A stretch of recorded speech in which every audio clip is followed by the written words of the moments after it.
Assalamualaikum warahmatullahi wabarakatuh. Yang kami hormati, Bapak Ibu Guru Hebat Indonesia. Apa kabarnya hari ini, Bapak Ibu Guru Hebat Indonesia? Mudah-mudahan kita semua selalu diberikan kesehatan dan keberkahan dan rezeki yang melimpah oleh Allah Subhanahu wa Ta'ala. Amin amin ya rabbal alamin. Bapak Ibu Guru Hebat Indonesia, perkenalkan, saya adalah calon guru penggerak angkatan 8 dari Kabupaten Malang. Nama saya Yahya Agung Wibowo, tempat tugas SD Negeri 3 Kebubang, Kecamatan Wonosari, Kabupaten Malang, Provinsi Jawa Timur. Saya dibimbing oleh pengajar praktik Ibu Aminia Kiswardani dan dibimbing fasilitator Ibu Ulfatul Husna.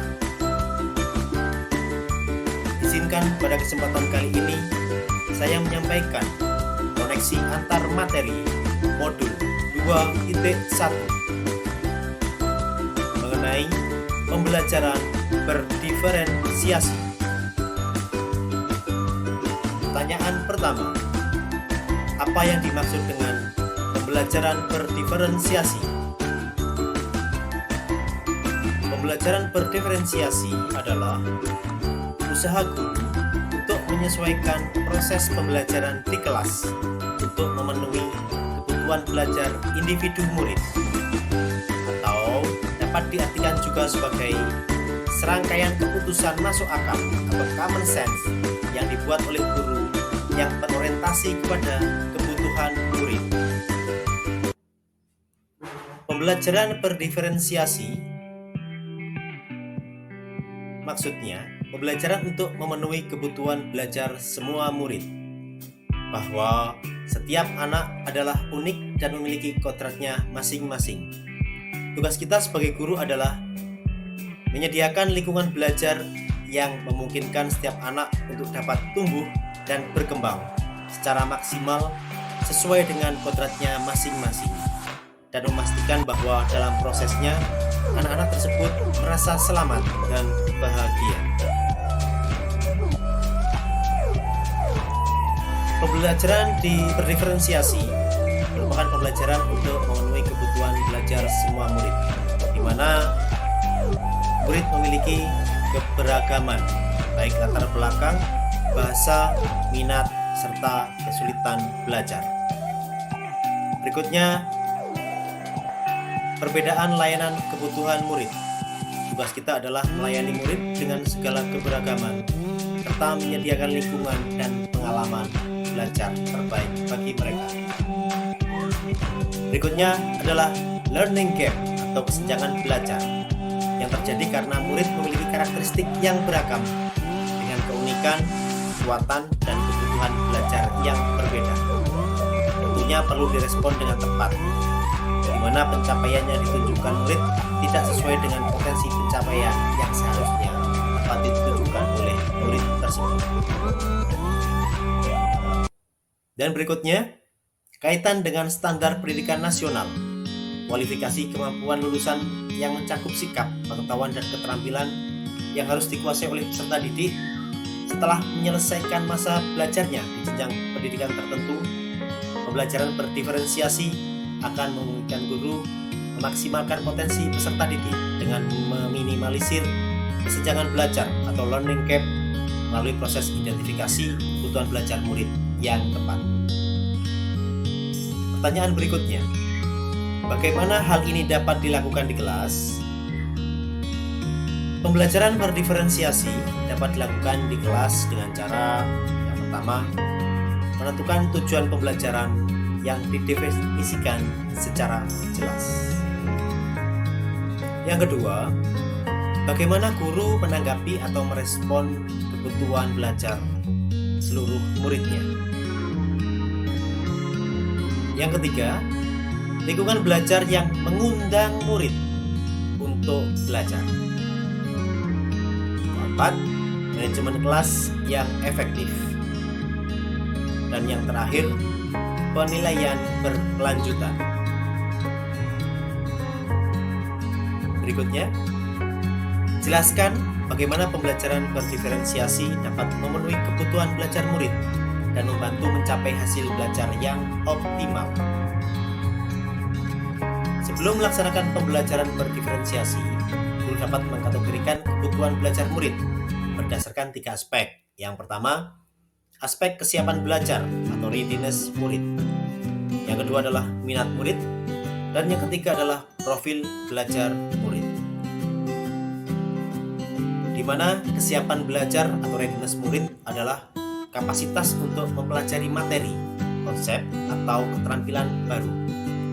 Guru dituntut untuk dapat melaksanakan penilaian pengetahuan awal dengan mengidentifikasi atau memetakan kebutuhan belajar berdasarkan kesiapan belajar. Minat murid, suatu keadaan mental yang menghasilkan respon terarah kepada suatu situasi atau objek tertentu yang menyenangkan dan memberikan kepuasan diri. Guru dituntut untuk dapat membantu murid menyadari kecintaan belajar mereka, menggunakan keterampilan atau ide yang dimiliki, serta meningkatkan motivasi murid untuk belajar. Profil belajar murid, untuk memberikan kesempatan kepada murid untuk belajar secara natural dan efisien, di mana hal ini berkaitan dengan lingkungan belajar, pengaruh budaya, gaya belajar, serta kecerdasan majemuk atau multiple intelligence. Ada beberapa cara yang dapat dilakukan guru untuk mengidentifikasi kebutuhan belajar murid. Yang pertama, mengamati perilaku murid. Yang kedua, mencari tahu pengetahuan awal yang dimiliki oleh murid. Ketiga, melakukan penilaian untuk menentukan pengetahuan, keterampilan, dan sikap murid. 4. Mendiskusikan kebutuhan murid dengan orang tua atau wali murid. 5. Mengamati murid ketika mereka sedang menyelesaikan suatu tugas atau aktivitas. 6. Bertanya atau mendiskusikan permasalahan murid. 7. Membaca rapot murid dari kelas mereka sebelumnya. 8. Berbicara dengan guru murid sebelumnya. 9. Membandingkan tujuan pembelajaran yang ingin dicapai dengan tingkat pengetahuan atau keterampilan yang ditunjukkan oleh murid. 10. Menggunakan berbagai penilaian diagnostik untuk memastikan bahwa murid telah berada dalam level yang sesuai. 11. Melakukan survei untuk mengetahui kebutuhan belajar murid. Dan yang terakhir, mereview dan melakukan refleksi terhadap praktik pengajaran mereka sendiri untuk mengetahui efektivitas pembelajaran mereka. Berikutnya, strategi dalam melaksanakan pembelajaran berdiferensiasi. Strategi dalam melaksanakan pembelajaran berdiferensiasi ada 1. Yang pertama, berdiferensiasi konten. Yang kedua, berdiferensiasi proses. Yang ketiga, berdiferensiasi produk. Dan yang terakhir, berdiferensiasi lingkungan. Pertama, diferensiasi konten. Terkait dengan apa yang diajarkan, yang disesuaikan dengan gaya belajar murid, sesuai tujuan pembelajaran dan kurikulum yang berlaku. Kedua, diferensiasi proses. Bagaimana kebutuhan terpenuhi, proses seperti apa yang perlu disiapkan, murid belajar mandiri atau berkelompok. Ada beberapa cara melakukan diferensiasi proses, antara lain kegiatan berjenjang, pertanyaan pemandu, membuat agenda individu, memvariasikan lama waktu, serta mengembangkan kegiatan bervariasi. Ketiga, diferensiasi produk. Terkait dengan kajian apa yang diharapkan dari murid. Diferensiasi produk meliputi memberikan tantangan dan keragaman, serta memberikan murid pilihan bagaimana mereka dapat mengekspresikan pembelajaran yang diinginkan. Keempat, diferensiasi lingkungan. Learning community memiliki, yang pertama, setiap orang dalam kelas akan menyambut dan merasa disambut dengan baik. Kedua, setiap orang dalam kelas saling menghargai. Ketiga, murid akan merasa aman. keempat, ada harapan bagi pertumbuhan. Dan terakhir, guru mengajar untuk mencapai kesuksesan. Dan seterusnya. Jelaskan bagaimana Anda melihat kaitan antara materi dalam modul ini dengan modul lain di program pendidikan guru. Koneksi antar materi modul 1.1, 1.2, 1.3, 1.4 serta modul 2.1. Keterkaitan antar materi modul 1.1 dengan modul 2.1. Dalam melaksanakan pembelajaran berdiferensiasi yang dapat memenuhi kebutuhan belajar murid, diharapkan guru dapat memberikan pembelajaran yang bersifat menuntun, berpihak kepada murid sesuai kodrat alam dan kodrat zaman, disesuaikan dengan kodrat dan potensi masing-masing murid. Keterkaitan antar materi modul 1.2 dan modul 2.1. Untuk dapat melaksanakan pembelajaran berdiferensiasi yang dapat memenuhi kebutuhan belajar murid, diharapkan guru mempunyai dan menerapkan nilai, peran, serta karakter guru penggerak demi terwujudnya pembelajaran yang dapat membentuk karakter murid yang memiliki profil pelajar Pancasila. Keterkaitan antar materi 1.3 dan modul 2.1.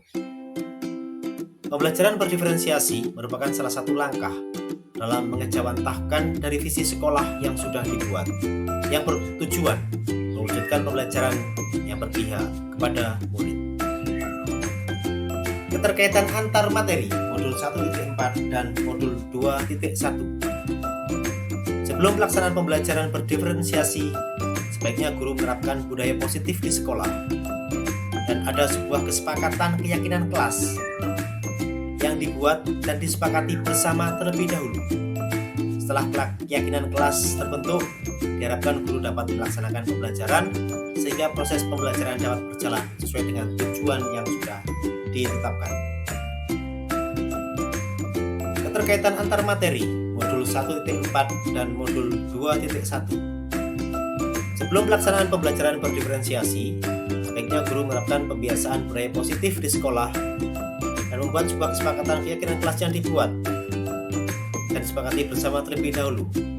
Setelah keyakinan kelas terbentuk dan murid sudah terbiasa melaksanakan budaya positif, diharapkan guru dapat melaksanakan pembelajaran sehingga proses pembelajaran dapat berjalan dengan sesuai dengan tujuan yang sudah ditetapkan. Bapak Ibu guru hebat Indonesia, demikianlah sajian materi koneksi antar materi modul 2.1 yang dapat kami sampaikan. Apabila banyak kesalahan, kami mohon maaf yang sebesar-besarnya. Akhir kata, wassalamualaikum warahmatullahi wabarakatuh. Salam guru penggerak, tergerak, bergerak, menggerakkan. Salam bahagia.